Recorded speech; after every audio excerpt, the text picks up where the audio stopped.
Hi, it's Curious Nisha. Please subscribe if you have liked this video. By the way, if you have Twitter account or X account, you could follow me in this username at Curious Mix. Thank you. So let's talk about BINI's downfall. Una sa lahat, itong picture na ito ang bumubuo sa BINI na isang P-pop group na kasalukuyang sikat ngayon at kakatapos ng kanilang world tour.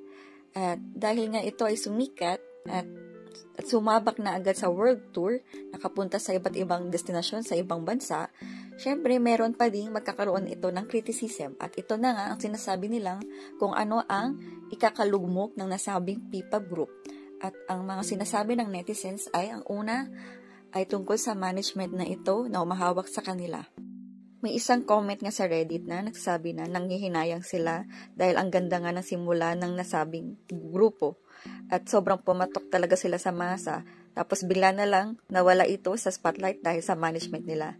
Dahil nga sobrang obvious na kanilang management ay pinipilit silang ibenta sa Western market, pero ang katotohanan ay hindi pa naman ganun ka-stable sa Pilipinas at dapat mas mainam nag-focus ang nasabing P-pop group sa paggawa ng kanilang Filipino songs or Tagalog songs.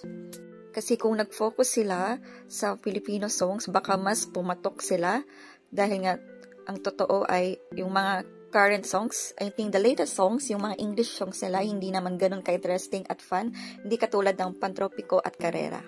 At dahil mas focus ang grupo sa paggawa ng kanilang English songs, para sa mga karamihan, ito ay very uninspired.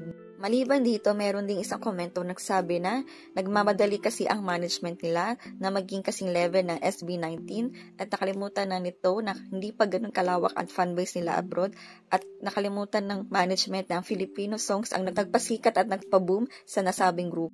Meron din isang komento nagsabi na management lang ba ang problema, hindi ba yung members mismo ang problematic? Kaya sinasabi din na problematic ang members ng BINI dahil nga maaring wala silang training sa social media kung paano ito i-handle dahil nga ang mga BINI members, ang iba sa kanila ay nagre-reply ng hindi maayos sa kanilang fans or mga criticisms ng mga reaction.